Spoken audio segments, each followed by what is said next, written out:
il y a plein de questions qu'on se pose. On sait très bien, Naples est très intéressé à ce qui va se passer sur la Coupe d'Afrique. Koulibaly, Osimhen, Zambanguissa, mais aussi les joueurs du Milan, Benasser, il y a Moussa Barro de Bologne, Keita Baldé de Cagliari, Simi, l'attaquant de la Salernitana.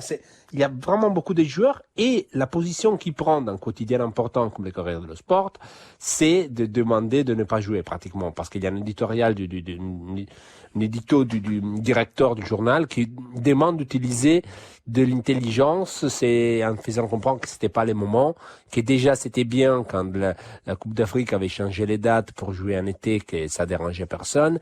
Et là, déjà l'effet de l'avoir mis encore une fois en janvier, c'était pas intelligent en raison des besoins du club. Et dans cette situation, avec l'obligation de quarantaine, 10 jours, et la position prise aujourd'hui par les journaux est plutôt claire, il y a des points d'interrogation et les Corriere dello Sport, à la une, il y a un édito du directeur qui dit il faut utiliser de l'intelligence, une situation critique.